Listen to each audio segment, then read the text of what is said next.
এইবার আসেন ওসমান হাদির মৃত্যু কি বার্তা দেয়। ওসমান হাদির মৃত্যু এক শূন্যতা এবং এক অসহায়ত্ব দেয়। হাদির মৃত্যু সবাইকে বলে আমরা আমাদের কণ্ঠস্বর হারালাম। ওসমান হাদির মৃত্যু ক্ষমতার শোক না, ছিল প্রতিনিধিত্বের শূন্যতা। প্রশ্ন উঠছিল এখন কে কথা বলবে আমাদের হয়ে? হাদির মতো এইভাবে সত্য উচ্চারণ জনগণের জন্য কে করবে? কে সাধারণ মানুষের হয়ে সাধারণ মানুষের মধ্যে থেকে উঠে গিয়া ক্ষমতাকে চ্যালেঞ্জ করবে?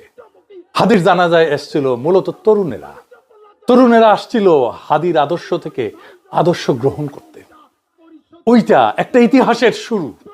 জিয়ার মৃত্যু ছিল ইতিহাসের মাঝখানে, হাদির মৃত্যু হলো ইতিহাসের শুরু।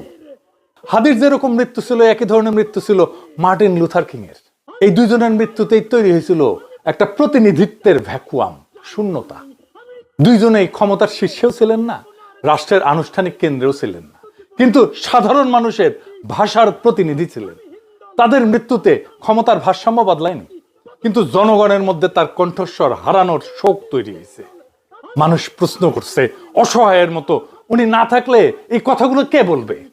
আজকে বলে না হাদির মৃত্যুতে কে আমাদের মতো হয়ে এইভাবে কথা বলবে? কে আমাদের জন্য এইভাবে কথা বলবে? হাদির মৃত্যুতে এসে বলে না সবাই কে এইভাবে এত সাধারণভাবে আমাদের কথাগুলো আবার বলবে?